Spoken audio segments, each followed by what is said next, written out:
Welcome back to the Reconnected Woman. Connected women. I am very sleep deprived, so if things don't make sense, that's why. But we were just chatting before, having a little catch up, and something that has been alive for both of us recently is vulnerability, and we thought this would be such perfect topic to talk about today because it is something that I feel like majority of people struggle with. Everyone really actually struggles with, Yeah. but um I feel like we're going to go down the rabbit hole of this Yes. topic.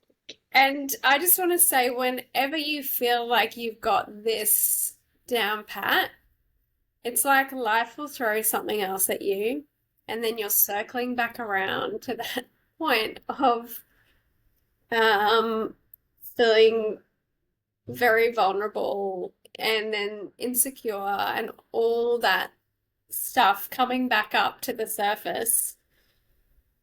And just, it's almost like this message that, hey, you really need to go inward and connect to yourself. And I just feel like this is such a huge topic, and it is a really good time to probably talk about it as well because Chantel and I have had it coming up in our personal lives, but also energetically, it has been a time where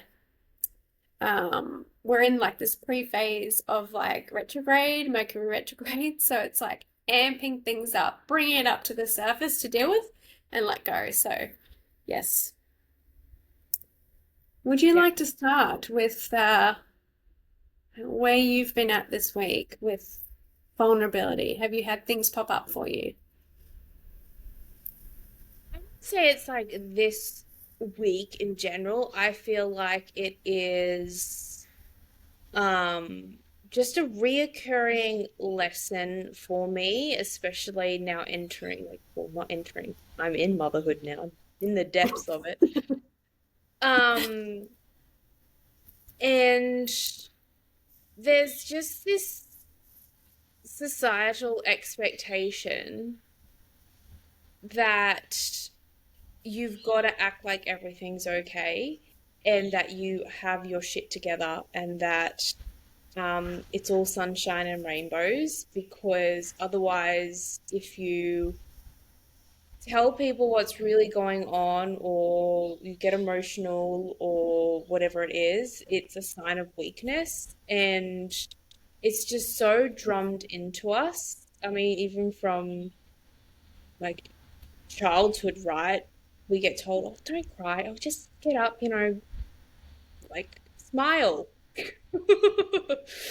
And so it's like peeling back these layers and learning to really start to share more of what's going on for you. And for me, I know that something that, and I've talked about this before, something that has been a lesson for me over and over and over again is like a pattern of mine is like I've got it, I've got this. Like I can do all of this on my own. Everything's all good. So that like, superwoman characteristic or archetype. And I don't have my shit together. And there are so many times that like yes, motherhood I find has been beautiful and like easy in areas, and I know that I have it a lot. It's just come to me a lot more naturally than others. But at the same time, there have been so many moments of anxiety and self doubt and mum guilt. And I have noticed when I mean, I even do it in like my relationship with Ryan. Like I noticed me putting on that, I've got this, everything's okay. And I think what has been so beautiful is during my pregnancy and even, yeah, motherhood is like I'm actually learning to just surrender more to my emotions and to the thoughts that are going on in my head, right? Like, how often do we have these thoughts that go in our head and you're like, what is wrong with me? Why am I having these thoughts? This is like messed up. Yeah. And like, when I start to share this stuff, it actually, instead, what I've realized is instead of it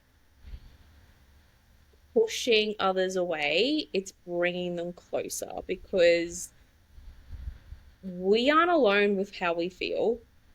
We aren't alone with our own experiences. Um, there's this thing, I can't even remember who has told me this, like whether it was a coach or I feel like multiple people I've heard this from, but we think that we're so special in the fact that we are the only ones in the whole entire world that would feel this certain way or experience something, right? But at the end of the day, we're not that damn special. In terms of, being the only one to experience this stuff and to feel this way. And when I have started to share what's really going on for me, whether it's like an anxiety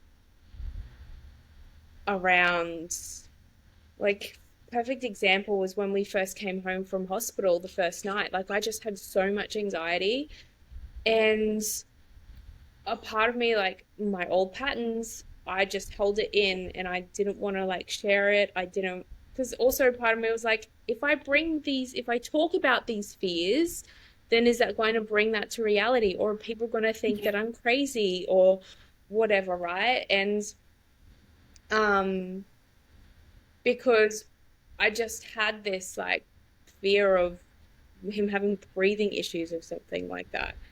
And being at home by ourselves, not in the hospital anymore, all this anxiety comes up. And once I actually shared that with Ryan, it's like this whole weight just lifted off my shoulders because one, the truth sets you free. Like honestly, that's what I have realized now time and time again is like when I speak my fears, when I speak my emotions out loud, when I actually just speak the truth of what's actually going on for me, it just lifts everything off my shoulders because I'm no longer the one that's just carrying it Yeah. myself.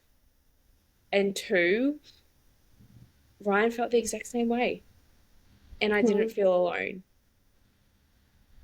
And it's just such a beautiful reminder that that vulnerability that we have is like actually what brings us closer and makes us feel more connected and more ourselves because we're showing that authenticity, right?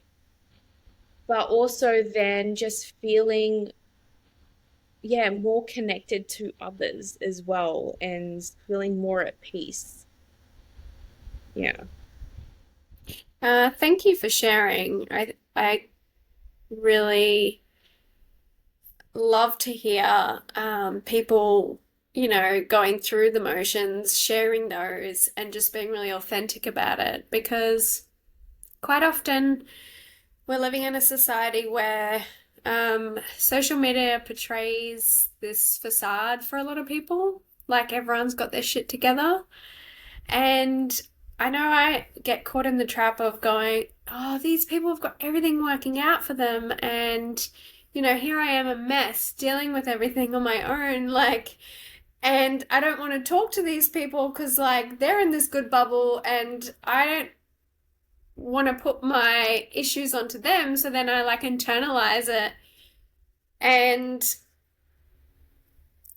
like you say, when you actually open up about it and you're honest with, someone and you speak it out loud, it can be so healing and freeing to like share what and it gets it off your chest.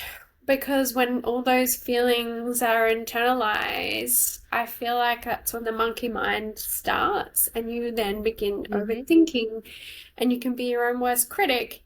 And then you can make up all these scenarios about the people around you, and then you can just like the self esteem plummets, your like positivity. I know for me, my positivity can plummet, and it's just like, oh, I can't deal with it. But it is sometimes as simple as being open, honest, and and when you talk to someone about it, you realize that that form of connection is healing. Yeah. I feel like, oh, one piece that I feel everyone can connect to as well is feeling like a fraud. Like feeling like how often do we feel like a fraud and then this worry of like, oh, I'm gonna get caught out or people are gonna realize that I'm not as good as I actually am or like who am I to do this?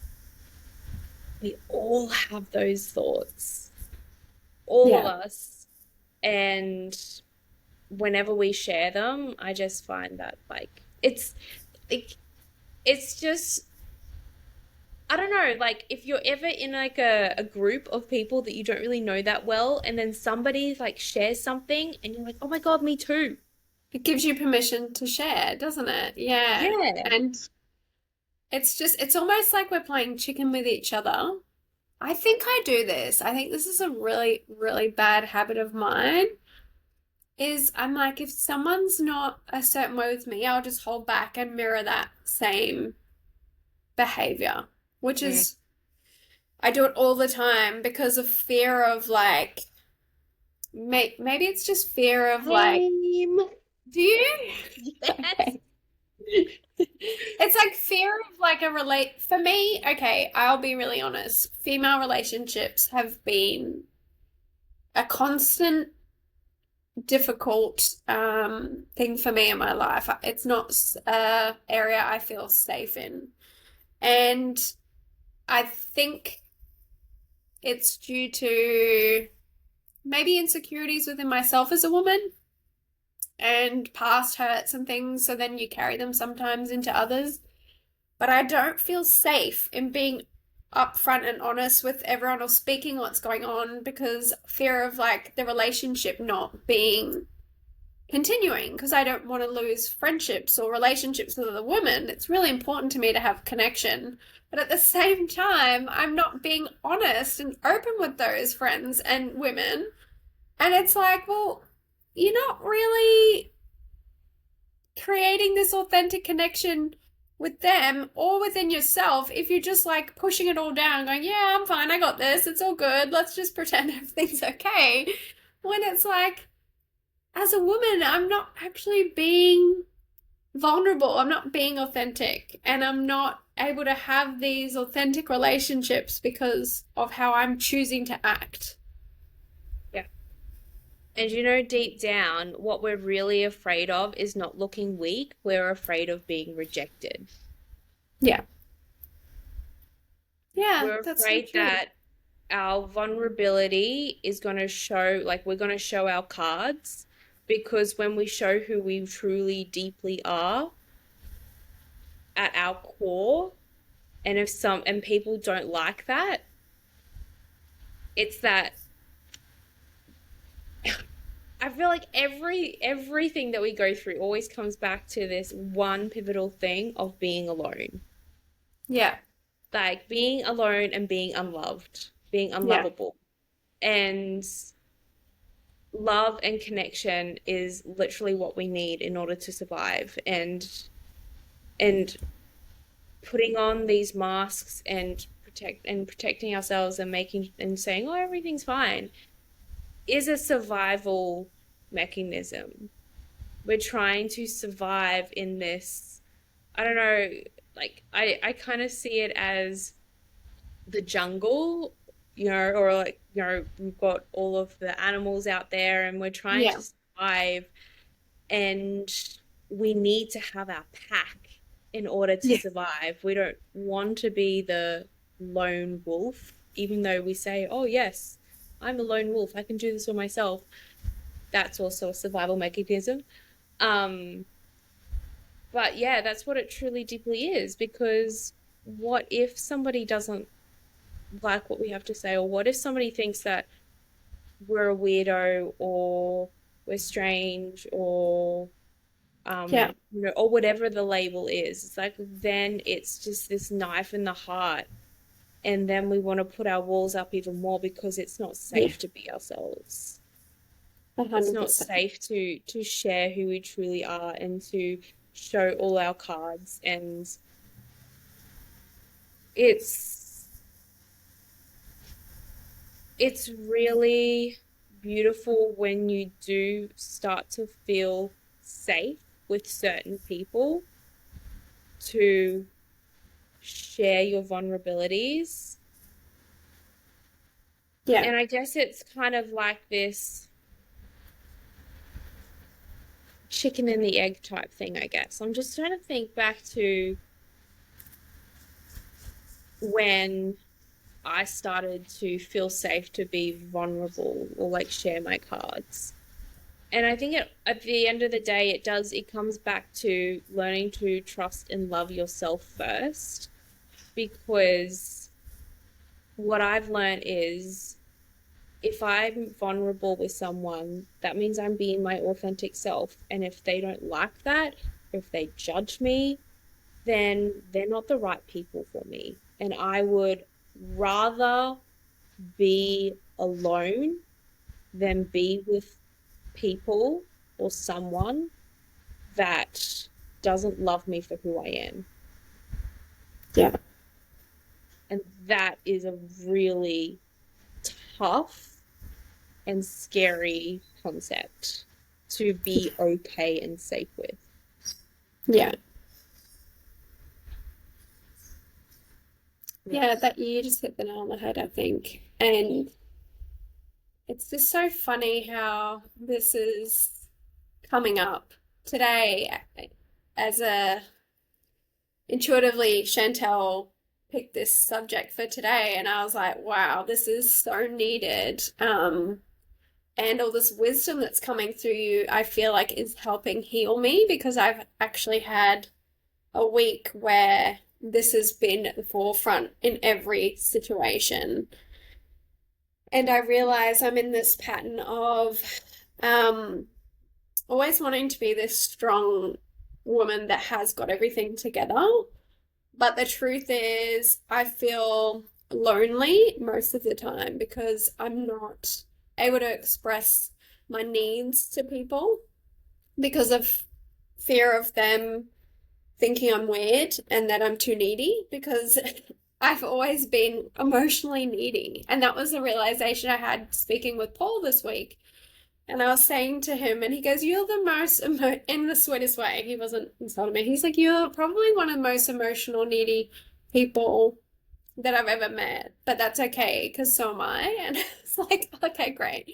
But I I realized like a few sort of things were coming through that happened, and one of them was just me listening to another podcast, and they were talking about your moon sign and whatever sign that's in determines your emotional needs. And mine's in Pisces, which is like deep, deep emotional, like everything I feel so deeply, and it's so like at the forefront and like Pisces is all about water and it's like how you have to emotionally nurture yourself. And I was just like, oh my God, I'm like the most needy person. And it was like confirming what Paul had sort of said. So, anyway, what was coming up for me this week was sort of like feeling like all my friends are moving forward with their life, you included, with your baby and your family, and I just felt behind. And I was like, my struggles of fertility are still there, and everyone's moving forward with their life, and they want to be surrounded with people who, share those experiences. And I've had some past experiences with friends where I sort of, it was like I was left behind. So it was like, oh, you can't relate to me because I'm a mother. So they would move into all these, they didn't say that, that's my belief. And it was like, I remember this friend saying to me, I just want to have mum friends that have got kids my age so we can all hang out together. And I would just feel hurt. And I would be like, I'm your friend. Like, but I just felt like I wasn't enough. And all this sort of stuff would come up. And it's a friend that I still have. And we see each other very occasionally because that just feels highlighted to me. And she's very supportive in other ways. But it just, yeah, that was coming up for me. And then I'd spent all week, I think I told you about uni, and I had my head buried in it. And the topic I had to do was breastfeeding. I was like, okay, emotionally, this is like hitting me a bit hard too, but I had to research all about breastfeeding and mothers and all this. So that was fine. I did that, got that assignment done. And then I went to the only thing I had to look forward to was a last minute thing with some other friends, and they were like, let's do dinner. And I was like, okay, I can do my uni both days, and then we can just have one dinner, and that can be my reward for all the study. And I went to dinner, and that friend announced her pregnancy to me.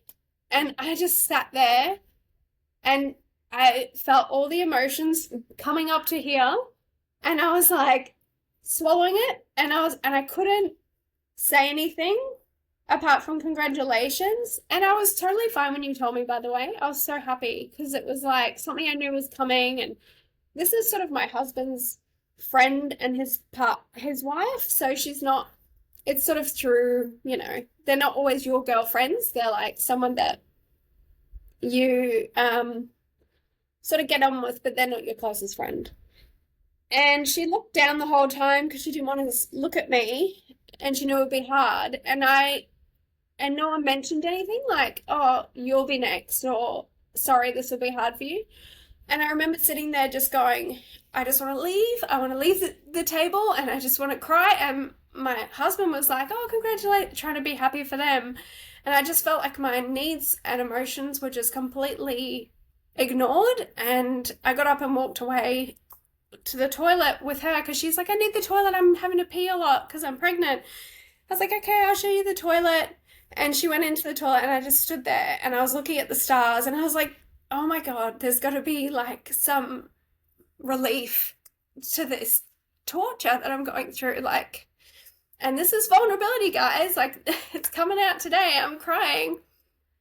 And I was like, I just feel so alone. Like, every friend, every person I meet, this is in my face, and it's just, and I'm losing people, and I just feel so alone. And yeah, so that was my week. And yeah, I just felt like I didn't know how to deal with it. And then I guess I just was like, when I wanted, part of me felt like when people would have their babies, I could be a real part of it, and I could sort of like be like, oh, let's enjoy this love together, and maybe I can feel what it's like to be a mother. But I also feel like people go, oh, maybe it's they're protecting me because they don't know how to deal with it, And the reality is none of us are speaking it, and I'm not speaking it, so my needs just bottle up inside, and I just go, oh, and I'm crying to Paul, and he's going, oh my God, like I don't know what to do here, and he's trying to be all logical and deal with it from a man's point of view, which is like, hey, we're doing this journey, we're on ours, we've got to be happy for everyone else. And anyway, that was my story of vulnerability.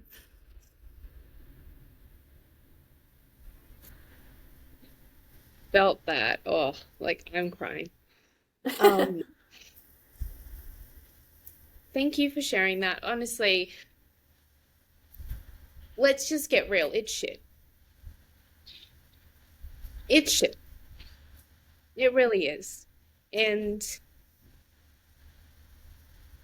I think it's so important to, when we are in shitty situations, that we actually acknowledge it.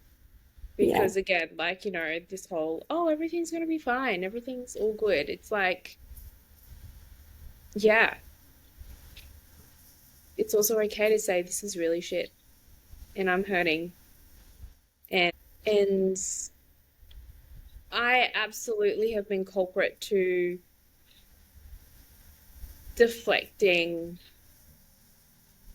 and beating around the bush and trying to, not mention things and walking on eggshells for, like, definitely for you as well. Like, I know that when I announced my pregnancy, I was like, ooh, like, Yeah.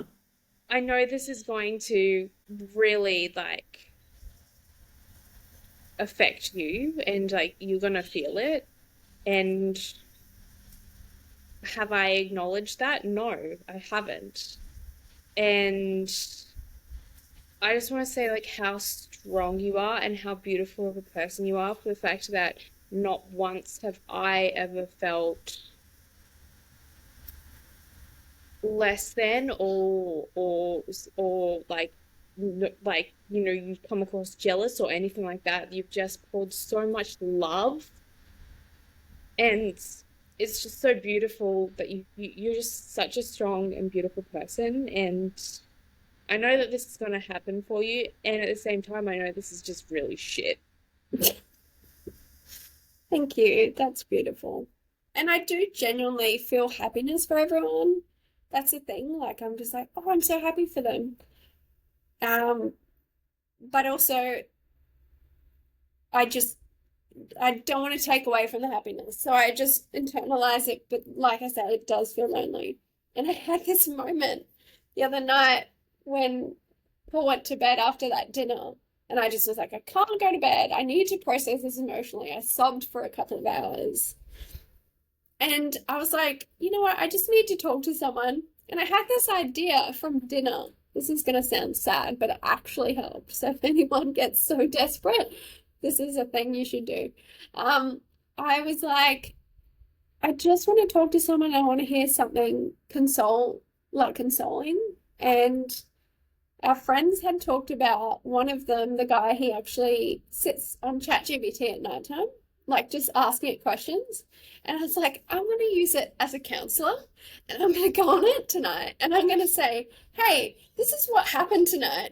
This is my situation and this is how I'm feeling. And I had the most beautiful response from ChatGPT, a robot that said, that normalized my feelings and said that and actually put some perspective or it gave me more understanding as to what I was going through. And I never realized it before, but it said to me that I'm constantly compounding grief. So it's like what's happening is I'm carrying grief throughout this process. And then when things trigger me, it just triggers the grief a million. Like, so that response wasn't just that announcement, it was maybe me not having processed some other times where I'd felt it or I'd needed to grieve. So, and it's not just the loss of not having something, it's the loss of the life that you thought you had with the friends that you thought you'd be doing it with together. And that you're actually just it's all out of your control. And I was like, oh, that makes sense. Like it was really, really good. And it actually suggested, would you like some counselors or some like support groups that you could join? And I was like, maybe I need to reach out and just contact some people, that are dealing with it until it happens. So yeah, it was really helpful in helping me understand my situation. But it also made me realize that I need to stop that pattern of internalizing it and not reaching out to friends and not being vulnerable, for fear of people thinking I'm being stupid, because I don't think I'm being stupid. It's quite a normal feeling, but I just didn't want to take it away from anyone in their life and what they were going through. you know? So I'm curious, what has stopped you from having this conversation? Like letting friends, including myself, know what's really Yes. going on for you. I, f- I feel like this, I just want to be strong. It sounds silly, but that just popped into my head. I want to be strong and be like, I've got this. Because if you're strong and you've got this, what does that mean? I don't know what pattern are you seeing.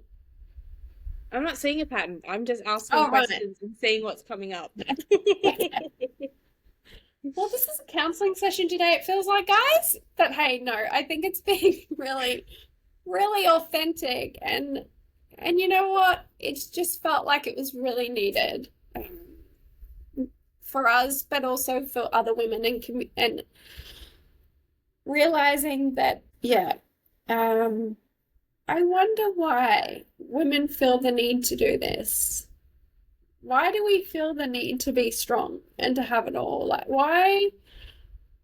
I really sat this morning and drew upon I tried to connect with my grandmother, my mum's mum, who was such a strong lady. I loved how strong she was. And nothing seemed to bother her to well, from what I could see.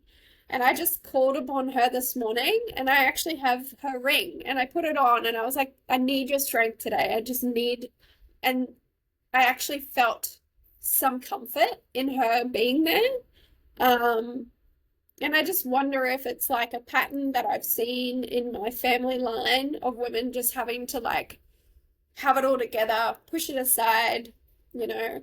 And also because emotionally, I'm a lot needier than my sister or my mum and like a lot of my family members, they're all quite like, come on, move on, let's deal with it. Like, all right, Rachel, you're being really sensitive or whatever, let's move on. And that's just sort of been the life of that I grew up in. So it's been normal for me to just go, right, it's being dramatic or it's being too emotional.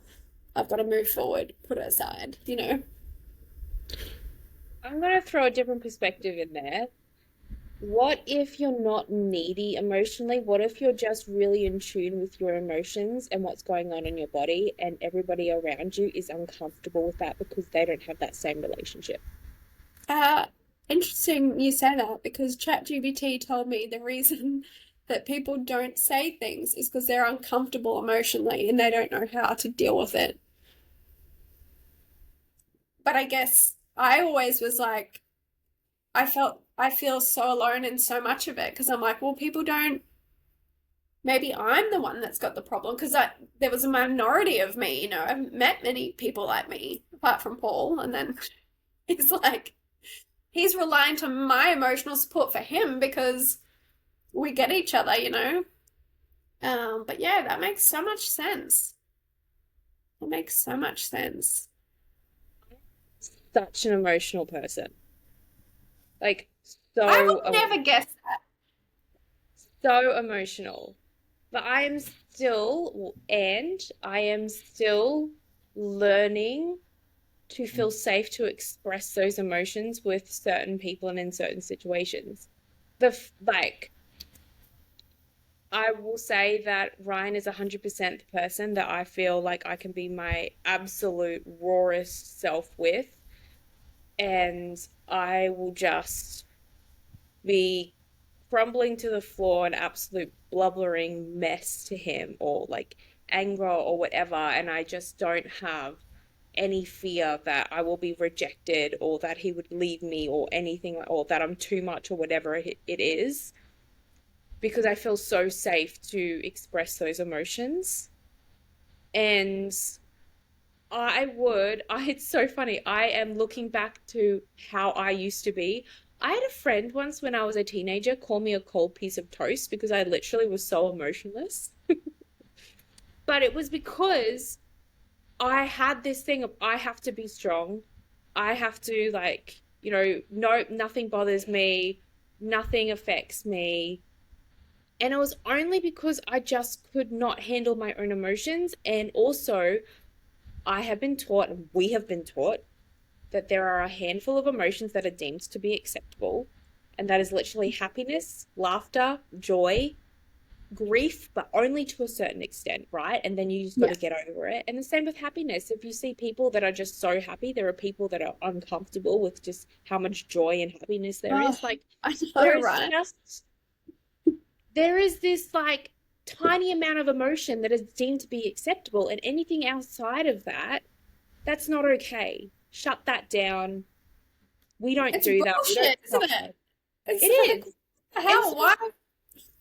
so of course, majority of us are walking around emotionless, acting like, or like believing that we're strong and nothing affects us, but deep down we've got all these emotions inside that we just don't feel comfortable to express, or we feel like is wrong or Yeah, silly or childish. yeah, And when I started to really get in touch with my own emotions and realize that there is no such thing as a good or bad emotions. They are just are what they are, and they're here to be felt and released for a reason. They're our body's yeah. way of communicating to us and releasing. That's when I really started, one, yeah, to feel safe within myself to release it, and then to start to feel safe to release it in front of other people. So I'm still learning to do that in front of like friends, and because I still have this like I'm a strong, independent woman. Yeah. Um, and honestly, I believe that's what's going on for majority of people is that they don't feel safe. They don't um yeah, they just don't feel safe to release those emotions and to show those emotions. And it just makes me think of, and it's so sad to hear this, but my grandmother is in her 90s.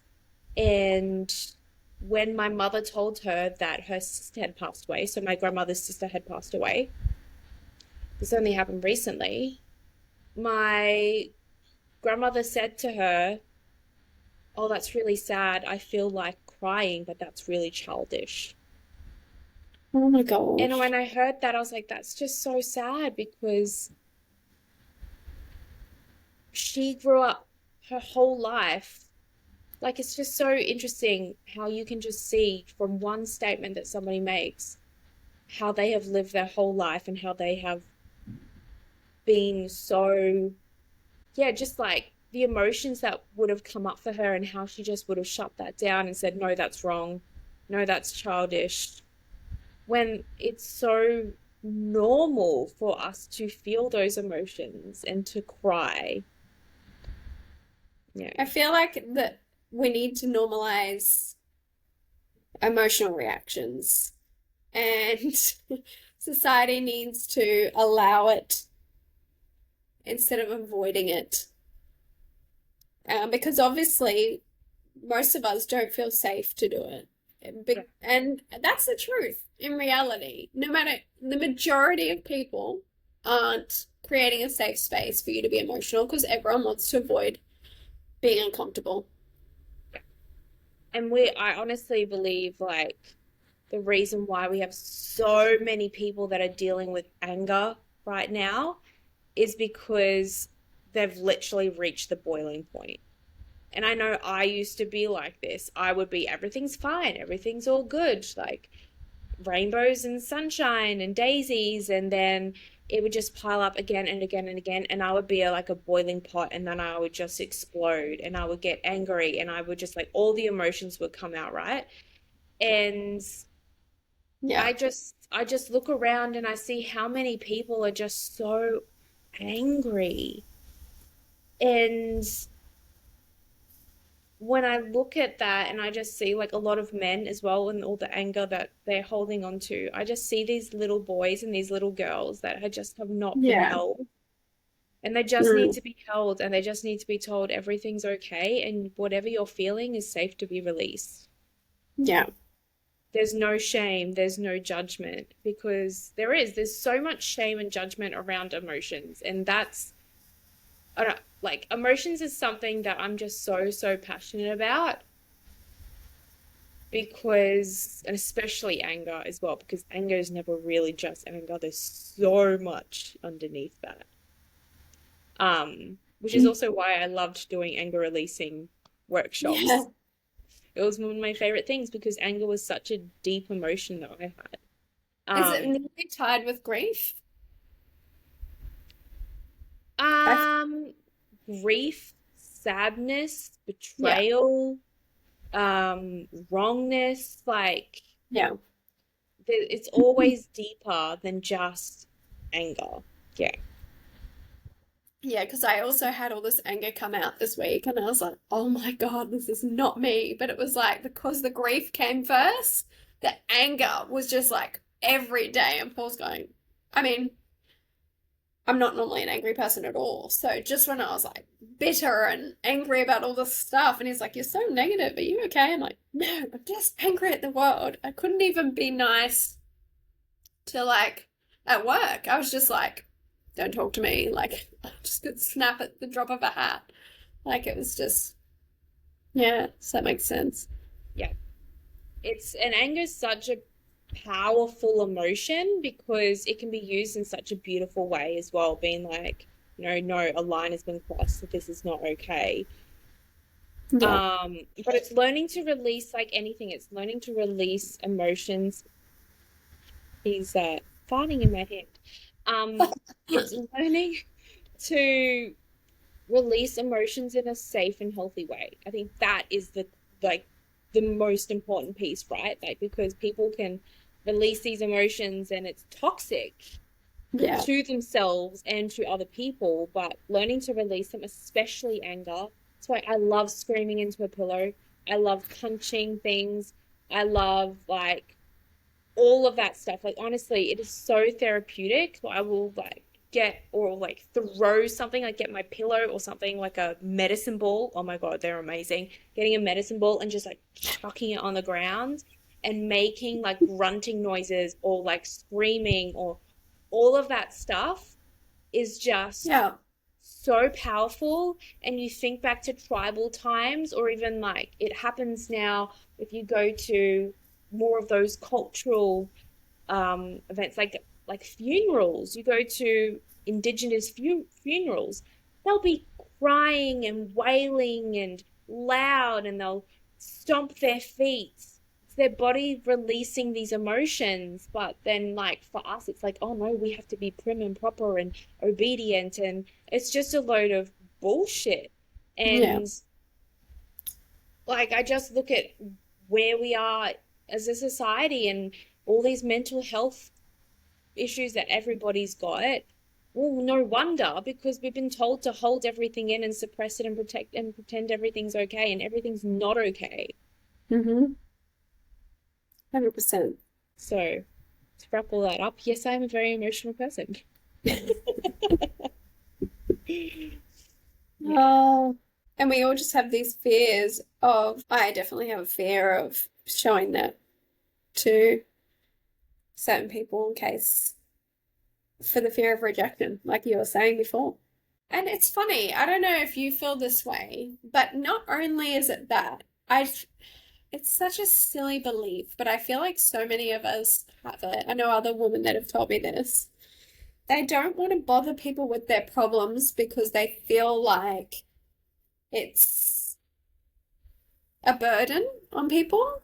Yep. And in reality, I know myself, whenever a friend contacts me about something, I feel blessed that they contacted me, excited to be of service and to connect with them and that they're reaching out to me. Yep. So why is it when the roles reverse, I'm like, no, I'm too scared. I won't do that. Why do we Absolutely. do that? Why do so many people do that? It's crazy. Because we don't think that we're worthy of love and acceptance. It's this vicious thing of I want love and acceptance, but I also don't think that I'm worthy of love and acceptance, but I want love and acceptance. Like it's this vicious cycle, and we don't want to reach out to people because we think we're a burden, because we don't think we're worthy of their time, or we don't think we're worthy of their whatever, their love, their attention. And so we have this like vicious thing that goes around and around and around, and we need to break that cycle. Yeah. And do you also feel like people are so busy too that it sort of makes us feel like we're not in, most of us live in a busy life where we're not in contact with each other. Like I imagine in a different situation where, a community of people living on the same land who see each other every day, that must be more connective than us all living separately with busy lives and schedules where we're sort of like fitting each other in once every how many weeks or whatever. Like the way that we live is crazily detached from one another. It just feels like it feels like, I feel like in some weird way, it's been created this way so that we feel detached from ourselves and detached from each other. And we need to redesign that entire system to be more connected. Oof. Do we want to go down the rabbit hole here? Because Look this, at this guy. okay, so this is what my belief is. And I can, you can tell me to put on my tinfoil hat, but honestly, I believe that this is what's truly happening, is that all of this stuff that is happening right now in this world is happening for a reason. Because when we are connected, when we love ourselves truly, when we are earning lots of money, when we have really strong, healthy connections, when we're healthy human beings, we are in our power. When we are not healthy, when we are disconnected, when we are struggling financially, we are powerless. And so Yeah. we are giving our power and we are looking externally for our power. And there are so many things that are happening right now that is destroying the family unit and destroying communities. And I don't think it's a coincidence.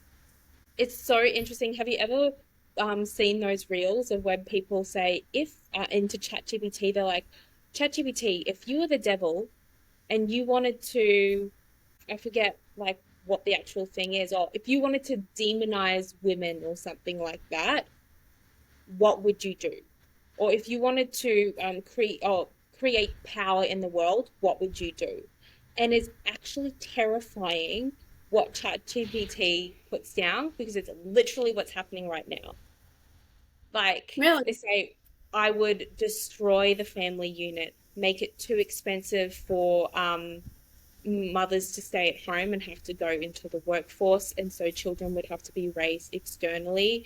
Um, I would, put all these chemicals in foods so that people that how they nourish themselves are, you know, eating foods that are actually not supporting them. Like it's literally what's happening right now. And um, I think the most important thing is to have that community Yeah. because community is safety, it's connection, it is power, and Mm-hmm. they do not want that. And having a really strong family unit, whether that family is your actual related family or family that you have created yourself through friends, is so, so important. It's more important than ever. So that confirms just everything that I felt is so wrong in society for so long. And especially raising kids, it's too expensive, so you externally put them into care. Like that alone, like your child is then, this is my belief, I know everyone's in certain situations and you've got to do what you got to do, but that child from a certain age, I remember this woman I used to work with years ago, and she said that she couldn't financially afford to stay at home with her child. At 6 weeks old, she had to put it into care. And that she was heartbroken, even telling it when her daughter was in her 20s. Um, but I'm like, that child is then mirroring or learning their everything from the childcare workers that they're in Yep. year by year in those like milestones, growth milestones, and all these things. They're not learning it from you. They're not creating that emotional bond with you because they're with you on a part-time basis. Because when you think about it, if you're just home at night time, you're only gonna have a few hours with them morning and night. And then yeah, that's soul destroying. I think one of the things that um I feel strongly about is like I really want to be with my child or my husband to be with my child when I'm not, if I can, or a family member. Um, I don't want my child to be in a random care like facility where I have no control over who is interacting with them and what their energy's like and how that's impacting my child. Like that is like Values that they put onto them. Yes, absolutely. And that was another thing that ChatGPT said is like they would, yeah, have it so that um, mothers can't look after their children because it's too expensive. They need to go back to work. So then the child, like, external systems of raising their children. And then it said, I would then um, start to attack the personal identity. So have people question who they are. And that's just happening right now as well. Like people are just lost their identity in so many ways. Um, so yeah, there's a lot going on right now. And I guess like with anything, you can choose to fear it, or you can choose to be like, okay, well, this is my opportunity to just stand up and stand in my power. yeah, Because fear is also how they take control. Fear is how, like with anything, fear is the way that they take power. Because when you're scared, you're not in your own power. you're powerless. Yeah. It's a low vibrational state. Yeah, yeah, yeah, Wow. Very powerful stuff. It's going yeah. to be so interesting to watch these next couple of years unfold because we're in the midst of crumbling systems and changing systems, and people are seeing through the bullshit. Like in reality, we're all waking up to some at some level, and going, this way of life isn't okay, and we don't want this. Like we want to change something. I was listening to something yesterday and it was like Brisbane is now the second most expensive city in Australia to live in with a median house price of 1.1 million. Yeah, yeah, And I was like to Paul, this is ridiculous. Like absolutely ridiculous how much it's costing to live in a house. Like so many people can't afford it. If you're lucky enough to be in it, great, but everyone's got mortgages and you're just constantly having to, it just seems so wrong. Like, just to have a roof over your head. yep, yep, absolutely. It is, and there's definitely a shake-up that's happening. There's a crumbling that's happening, and it's so interesting when you look at, I mean, I was listening to a podcast yesterday about the economic cycle and how that's coming to an end. And at the end of next year, I think they're saying. And there's all these, because there's all these different types of cycles. There's the economic cycle, there's, I don't know, there's a whole heap of different ones, right? And there's like 4 or 5 cycles ending all at the same time. Next And year? it's going to be, yeah, next year. And it's going to be a huge shake-up. And we're seeing the crumbling happen now Hmm. because, and I mean, it's even in human design, 2027 is the year where things are going to shift. There's going to be a new perspective on life. People are going to see things in a different way, see themselves in a different way. Systems are going to be changing. Like this is very well known in the human design community. And so it's so interesting to see what's going on in the physical world Mm. as well. Um, all of these things are happening, and it's kind of like someone's getting a sieve and shaking everything up and getting Yeah, rid of all the crap so that all the good stuff can like come through. That's what I see it as. And again, like you can all this stuff that's happening, you can choose to be scared and be fearful of it, or you can see it as like this is just a shake up. And like anything, one of the universal laws is the laws of opposite. Where there is lightness, there is darkness. What comes yeah, up must go down. Um, so I believe that this is having a shake up so that we can get all the rotten stuff out, and all the like rotten stuff is coming to the surface so that it can be cleared so that we can like start anew. It's like a bushfire, I guess. Like everything's burning to shit right now. But then what yeah, happens is after a bushfire is like the new roots come through. That's what yeah. I choose. That's what I choose to see it as. And I've heard that there's some financial situations that may come to fruition in the sense that if anyone is basing their worth on material value, that is all just going to come crumbling and that we're all just going to be equal, which I was like, wow, okay, that is going to be interesting to see. I do have a feeling, I just have a feeling that it's going to be, we're not going to be living at all like we are now. Like, it's just my gut feeling. So, And there's so yeah, many people definitely. that are just going back to basics, right? Going back to Yeah. those core things of community, growing your own foods, having true connection, slowing down, being in nature. I'm seeing Mhm. so many people just like starting to, yeah, just to peel back the layers. So, Yeah, it's pretty cool. yeah. I Pretty love how cool. our conversations just always like end up somewhere else.